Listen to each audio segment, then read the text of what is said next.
कर्पूरगौरं करुणावतारं संसारसारं भुजगेन्द्रहारं सदा वसन्तं हृदयारविन्दे भवं भवानी सहितं नमामि नमामि शमीशाननिर्वाणरूपं विभुं व्यापकं ब्रह्मवेदस्वरूपं निजं निर्गुणं निर्विकल्पं निरीहं चिदाकाशमाकाशवासं भजेऽहम्। 17 तारीख सोमवार का अवसर, पंचमी तिथि विद्यमान है। ग्रह परिवर्तन की तरफ तेज गति से भाग रहे हैं। सुबह थोड़ी हल्की ज़रूर दिखाई देती है, स्वास्थ्य पे हो चाहे कैसी भी हो, लेकिन आने उसके बाद समय परिवर्तन करने की तरफ बहुत तेज गति से जाएगा और कुछ नई सूचना, नई हिम्मत, नया कोई परिवर्तन करने का योग बनता दिखाई दे रहा है। इस दिन नाग पंचमी भी है। हो सके तो भगवान शंकर का सुंदर सोमवार है, तीसरा सोमवार है भगवान सावन का, तो ऐसे में कोशिश करें भगवान का सुंदर पूजन करने का प्रयास कीजिए। भगवान का सुंदर पूजन कर हो सके तो उनका अभिषेक करने का प्रयास करें। आपकी राशि के दृष्टिकोण से सुगंधित द्रव्य से, भगवान का सुगंधित गंधोदक से, त्र्यंबकम यजामहे सुगंधिम पुष्टिवर्धनम उर्वारुकमेव बंधनान् मृत्युर्मुक्षीमामृता, इस मंत्र का स्तवन करते हुए भगवान का अभिषेक करने से बहुत सुंदर रहेगा, कल्याण के योग बनेंगे। तो सूर्य का परिवर्तन जो 17 अगस्त को होने जा रहा है बहुत महत्वपूर्ण है। सूर्य अपने घर में प्रवेश कर रहे हैं और अपने घर में जब सूर्य आते हैं तो उस घर को बढ़ाने का प्रयास करते हैं। कोई भी अपने घर को तोड़ने का प्रयास नहीं करता। तो सूर्य तो वैसे ही, सूर्य स्वयं नारायण के रूप में अवतरते हैं, तो कहीं ना कहीं हर मामलों में कहीं ना कहीं स्थितियों को ठीक करने के योग अच्छे से बनाते दिखाई दे रहे हैं। तो आपकी राशि के दृष्टिकोण से कुछ खास उपाय हैं इस समय में सूर्य को बल देने के लिए आपको अवश्य करने का प्रयास करना चाहिए। वैसे तो इस दिनों सावन का सुंदर महीना चल रहा है। भगवान शंकर का यदि पूजन कर लिया जाए तो कहा जाता है वैसे ही समस्त अनिष्ट दूर हो जाते हैं। तो इस वक्त आप विशेष तौर पर यदि एक मंत्र है भगवान सूर्य का मंत्र जो रुद्र अष्टाध्यायी में 4th अध्याय में आया है, उमा कृष्णी नर्जसा वर्तमानो निवेशयन मृतंच हिरण्ये सविता रथेन जाति भुवनानि पश्यन्, इसी मंत्र का भगवान सूर्य को अर्घ देते हुए उच्चारण करें। अहि सूर्य सहस्त्रांशो तेजो राशि जगतपते अनुकंपय मां भक्ता गणर्घम दिवाकरम। तो इसलिए जो भगवान सूर्य को नित्यपति जल देते हुए और नमक का त्याग करने का प्रयास करें। नमक को थोड़ा कम से कम इस वक्त कम बहुत भक्षण करने का प्रयास करें। हो सके तो एक कनेर का पीला पुष्प डालकर, थोड़ी सी रोली डालकर भगवान सूर्य को नित्यपति ये अर्घ यदि आप दें तो आप मानिएगा इस वक्त सूर्य बहुत ही सुंदर योग बनाकर तैयार कर रहे हैं। नित्यपति भगवान शंकर का उपासना करने का प्रयास करें। गेहूं का दान करना भी आपकी राशि के दृष्टिकोण से बड़ा श्रेष्ठ दिखाई देता है। इन समस्त उपायों को यदि आप पूरी तरह से करने का प्रयास करेंगे तो भगवान सूर्य की कृपा से इस वक्त सूर्य अपने जो घर में आए हैं वो कहीं ना कहीं आपके लिए बहुत शुभ योग बनाएंगे। छोटे कहीं ना कहीं थोड़े से अनिष्टकारी रास्ते, हर चीज़ का कहीं ना कहीं अच्छा भी प्रभाव होता है, खराब प्रभाव होता है, और ख़राब प्रभाव को दूर करने के लिए ये जो उपाय हमने आप बताए हैं इनको आप ये अवश्य करने का प्रयास करें। हो सके तो रविवार के दिन विशेष तौर पर गायत्री मंत्र का भी स्तवन कर लें। गायत्री से कम कुछ देर यज्ञ कर लें तो भी भगवान सूर्य की कृपा से आपके ग्रहों का जो नेगेटिव प्रभाव होता है वो बहुत ठीक करने में, और अकेले सूर्य का ही योग ऐसा है कि वो बहुत सारे ग्रहों के नेगेटिव प्रभाव को ठीक करने का योग बना सकते हैं। तो इसलिए एक सूर्य को ठीक कर लेने से, इस वक्त पॉजिटिव लाभ लेने से आपके बहुत सारे ग्रहों को ठीक करने का योग बहुत जल्दी बनकर तैयार हो जाएगा। 17 अगस्त को ही सावन का तीसरा सोमवार भी पड़ रहा है। सावन का महीना भगवान शंकर का महीना माना जाता है और सावन के महीने में अनेक प्रकार के पुण्य कार्य करने का शास्त्रों में वर्णित है। चतुर्मास भी आरंभ चल रहा होता है और ऐसे में भगवान शंकर भगवान विष्णु जो हैं शिष्य पर विश्राम करने चले जाते हैं। सत्ता जो है शिव के हाथ में आ जाती है और कहा जाता है भोले भंडारी जो है वो जल से ही प्रसन्न हो जाते हैं। एक लोटा जल ही भगवान को अर्पित कर दिया जाए तो पत्रम पुष्पम फलम तोयम, जैसे भगवान ने गीता में कहा ना कि जो जल भी अर्पित कर देता है कुछ और नहीं तो उससे ही भगवान की कृपा प्राप्त करने के योग बन जाते हैं। तो आप बड़ी श्रद्धा के साथ इस वक्त हो सके तो भगवान शंकर का जितना अभिषेक कर सकते हैं हर रोज़। भगवान शंकर को क्या प्रिय है, देखिए शास्त्र में अनेक वर्णित बातें हैं क्या क्या करना चाहिए, किस प्रकार से भगवान को प्रिय करने का योग बना सकते हैं, भगवान को प्रसन्न करने का। कहा जाता है कि भगवान शंकर को जो प्रसन्न करना हो तो भगवान शंकर को आपको क्या अर्पित करना चाहिए, एक लोटा जल अर्पित करने से भगवान प्रसन्न हो जाते हैं। भगवती दुर्गा को प्रसन्न करने के लिए उनको आभूषण उपस्थित करना चाहिए।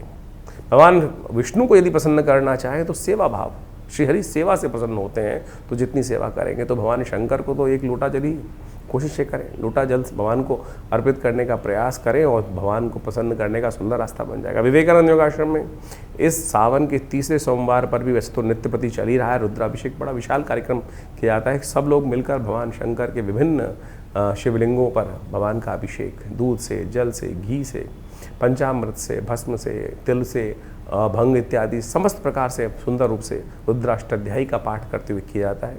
आप भी इस दिन सादर आमंत्रित हैं। अपने नाम से, अपने द्वारा या किसी शुद्ध ब्राह्मण के द्वारा, व्यवस्था है बहुत सारी रहती हैं।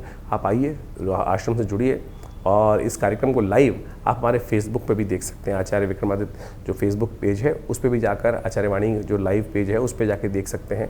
हम इस सारे कार्यक्रम को लाइव भी करते हैं और वहाँ शुद्ध मंत्रों का उच्चारण, रुद्राष्टाध्यायी का सुंदर पाठ करते हुए भगवान का षोडशोपचार पूजन इस पूरे सावन के महीने चल रहा है। और इस जो तीसरा सावन का सोमवार है, बड़ा विशाल कार्यक्रम रहेगा। भगवान शंकर का हवन रहेगा, पूजन रहेगा, प्रसाद इत्यादि का व्यवस्था रहेगी और सुंदर वेद मंत्रों के द्वारा भगवान का सुंदर रुद्रार्चन रहेगा, रुद्राभिषेक जिसे कहा जाता है, रुद्राष्टाध्यायी के द्वारा। तो आइए भगवान शंकर का सुंदर आशीर्वाद ग्रहण करें। भगवान की कृपा से समस्त कष्ट दूर हो जाते हैं। 18 तारीख मंगलवार का अवसर, षष्ठी तिथि इस दिन विद्यमान है और सावन और मंगल का सुंदर सुयोग बनकर तैयार है। आपकी राशि में भी आपके ग्रह एक नई हिम्मत के साथ परिवर्तन की तरफ जा रहे हैं और चंद्रमा का ये परिवर्तन यदि आपकी राशि में जो हो चुका है, ये कहीं ना कहीं जहाँ थोड़े से वीकनेस थी उन सबको ठीक कर कम से कम मन को आश्वस्त करता दिखाई दे रहा है। मन के हारे हार है, मन के जीते जीत। देखिए, सही रास्ते को पकड़ने का प्रयास करें।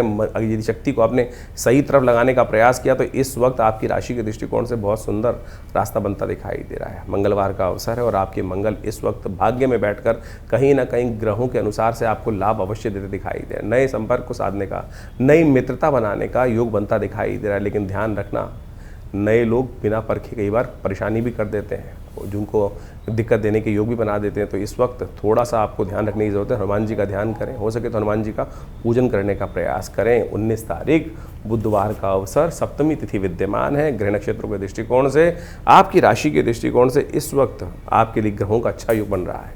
नई उम्मीद चल रही है, मेहनत से भागने की ज़रूरत नहीं है। हाँ, लेकिन एक बात का ध्यान रखने की आवश्यकता है, इस वक्त अपने खास लोगों का, जो घर के परिवार लोग हैं, उनका सहयोग लेने की आवश्यकता है। थोड़ा सा कहीं ना कहीं उनके साथ चलने से, सहयोग लेने से रास्ता बनता दिखाई दे रहा है। वो आपके लिए बहुत सुंदर रहेगा। बुधवार का अवसर है, हो सके तो भगवान के मंदिर में जाकर उनको विशेष तौर पर भोग लगाने का प्रयास करें, वो आपके लिए कल्याणकारी रहेगा। तुला राशि वालों, 20 तारीख वाले के दिन आपकी राशि के दृष्टिकोण से बहुत महत्वपूर्ण दिखाई देता है। आपकी राशि में गजकेसरी योग, कीर्ति योग बनकर तैयार हो रहा है। दुर्गा अष्टमी है और इस दिन ग्रहों का प्रभाव आपकी राशि के दृष्टिकोण से सहयोग लेने का है। चाहे आपसे बड़ी उम्र के जो लोग हैं, उन व्यक्तियों के सामने विनम्रता से अपनी बात रख के यदि आप कार्य करने का प्रयास करेंगे तो वारे न्यारे होने के योग बहुत सुंदर बनते दिखाई देंगे। दुर्गा अष्टमी है, साथ में सावन चल रहा है। ऐसे में दुर्गा जी को प्रसन्न करने का प्रयास करें, भगवती का पूजन करें, कल्याण होगा। तो इस प्रकार से ग्रहों का योग जो अभी आपने समझा, दिन पर दिन ग्रहों का परिवर्तन कहाँ, किस प्रकार से, कैसा आपके साथ खेल खेल रहा है। देखिए, वास्तविक तौर पे हमको ज्योतिष के दृष्टिकोण से समझना चाहिए कि ग्रहों का परिवर्तन जो होता है, हर प्रकृति के हर अंग पर अपना अपना प्रभाव डालता है। वहाँ चेतन जो जड़ से चेतन अवस्था की तरफ है, वहाँ उसका प्रत्यक्ष प्रभाव समझा भी जा सकता है, क्योंकि उसके साथ कर्म जुड़ा हुआ है।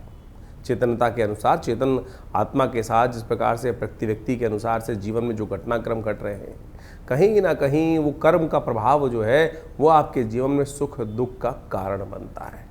तो इसको अच्छे से यदि हम समझ लें, अवश्यमेव भोक्तव्यम कृतम कर्म शुभाशुभम, जो शास्त्र का वाक्य है, उसके अनुसार से चीज़ों को ठीक रूप में करने का प्रयास करें तो जीवन में कष्ट आए ही ना।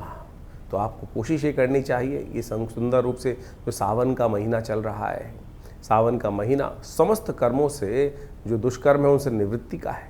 भगवान शंकर की कृपा से जो कृपा हो जाती है तो सत्य माने समस्त जीवन के कष्ट दूर हो जाते हैं। एक बार स्मरण कर लें भगवान शिव के मंत्र का। किस अवस्था में? उस अवस्था में कि जब देह बुद्धि आत्मा किसी प्रकार से उसका भान ना रहे, सब कुछ समर्पण कर परमात्मा के समर्पण भाव से यदि स्मरण कर लें तो कल्याण का योग बन जाता है। इसीलिए भारतीय संस्कृति में हर रोज़ एक नया उत्सव बनाया गया, हर काल में कुछ ना कुछ प्रार्थना करने का नियम बनाया गया, क्योंकि हमसे अज्ञानता में अनेक प्रकार के दुष्कर्म, अनेक प्रकार के पाप कर्म कहीं ना कहीं होते रहते हैं। मनसा वाचा कर्मणा जो कर्म करते हैं उसमें कहीं ना कहीं कोई दुष्कर्म ज़्यादा होते रहते हैं। पुण्य तो बड़ी मुश्किल से हो पाते हैं। तो इसलिए कोशिश ये करें, ये जो शास्त्र में वर्णित है कि किसी न किसी प्रकार से हर समय परमात्मा का स्मरण करें, भजन करें, उपायों को समझने का प्रयास करें, वही चीज़ें कल्याण देती। नहीं तो बहुत सारे लोग हैं इस संसार में जो उपाय करने के नाम पर पता नहीं कितने लाखों रुपए खर्च कर देते हैं, लाखों रुपए खर्च जाते हैं, वही जो परिणाम है वही ढाक के तीन पात रहता है। इसलिए तिल की ओट पहाड़ है, सरलता से समझें, आप परमात्मा की शरण में जाएं, सरलता से अपनाएं, समय को भोग कर कष्टों को जो है निवृत्ति का मार्ग जो है वो समय को समझ के ही प्राप्त किया जा सकता है। तो सावन में सुंदर रूप से हमने आपको कई बार बताया है कि बहुत सारे सुंदर कर्म, रुद्राभिषेक इत्यादि, भगवान शंकर का पूजन इत्यादि जो हम समय समय पर करते रहते हैं, बहुत सारे लोग आके जुड़ते रहते हैं, वो कहीं ना कहीं हमारे कष्टों को जीवन से दूर करने का सुमार्ग अवश्य बताता है। तो आप भी उनको अपनाएं, जीवन में सुंदर रूप से परमात्मा का भजन करने का प्रयास करें। अभी सावन चल रहा है, सावन के मध्यकाल में कई सारे ग्रह योग बनने वाले हैं, कई सारे ग्रह परिवर्तन की तरफ गए हैं, वो आपने सब समझा। तो कोशिश ये करें जो सावन में सोमवार के सुंदर तिथि में परमात्मा का भजन करें, रुद्राभिषेक करें। बहुत सारे प्रत्यक्ष कर्म हैं। अभी कुछ दिन पूर्व एक व्यक्ति हमारे से मिलने आए जो जन्मपत्री दिखाने के लिए, कुछ कष्ट था जीवन से, में नहीं सुलझ रहा था कारण, तो हमने उनको एक शास्त्र के अंदर एक बहुत सुंदर कर्म बताया गया है जिसको लघु रुद्र कहा गया है। लघु रुद्र, महारुद्र, अतिरुद्र जिसको कहा जाता है लघु रुद्र। लघु रुद्र के अंदर नमक चमक से भगवान शंकर का एक पाठ कर लेने से, जो महारुद्र है उसके अंदर 11 आवृत्ति इसी प्रकार से श्रेष्ठ ब्राह्मणों के द्वारा यदि करा ली जाए, पूरी पद्धति को समझा जाए तो महारुद्र, हमने उनको महारुद्र का पाठ करने को कहा। उनके जीवन में समस्याएं थी, बिटिया की शादी नहीं हो रही थी, तो कहा कि महारुद्र का सुंदर रूप से पाठ करने का प्रयास करें। और सत्य माने उन्होंने इस महारुद्र के पाठ को सुंदर रूप से किया, श्रेष्ठ ब्राह्मणों से करवाया, भगवान की कृपा से वो कष्ट जीवन से दूर होने के योग बने।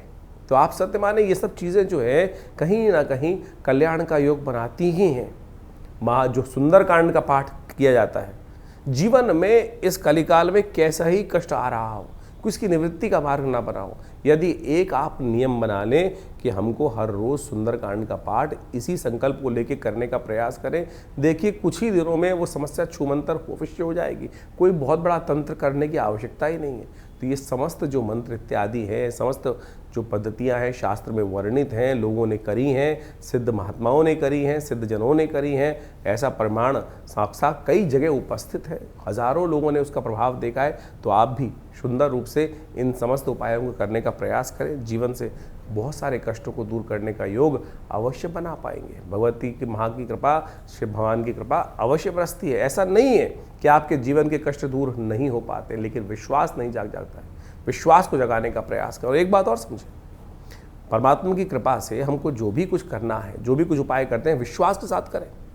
कष्ट है, सारी समस्या केवल इसी बात में है कि वो विश्वास दृढ़ नहीं हो पाता है। विश्वास, समर्पण, दृढ़ भाव चाहिए। यदि समर्पण दृढ़ भाव से होगा तो आपके जीवन से, जो परमात्मा की कृपा से, वो समस्त कष्ट अवश्य दूर होने के योग बन जाएंगे। तो इसी प्रकार से आप समझें, सुंदर सावन का महीना है, भागता चला जा रहा है, कुछ काल बाकी है, तो कोशिश करें इस काल में परमात्मा का सुंदर भजन करें। हमारे यहाँ हर रोज़ नित्यपति रुद्राभिषेक का सुंदर कार्यक्रम चल रहा है। शाम के समय नित्यपति रुद्राभिषेक चलता है, सोमवार के सोमवार बड़ा विशाल कार्यक्रम होता है, तो आप सब उसमें सम्मिलित हो सकते हैं। इसके अलावा हर मंगलवार को सुंदरकांड का कार्यक्रम चलता ही है। तो कोशिश ये करें भगवान का सुंदर भजन यथाउचित भाव से करने का प्रयास करें। कि कोई भी भजन, कोई भी परमात्मा का नाम किसी भी अवस्था में लिया जाए कभी निष्फल नहीं जाता, अपना प्रभाव सदा उत्पन्न करके जाता है। ये ऐसा एक परमात्मा का भजन करने का जो कर्म है वो कभी निष्फल नहीं होता। आपने नग पहना, कोई और उपाय किया, कभी वो अच्छा करेगा, कभी वो खराब भी कर सकता है, लेकिन परमात्मा का भजन, मंत्र जप, ये सब ऐसी चीज़ें हैं कि सदा अच्छे के लिए, कल्याण के लिए भी, दुष्कर्म को काटने का काम ही करेगी। तो इसीलिए इस सत्य को समझ के हमें कार्य करने का प्रयास करना चाहिए।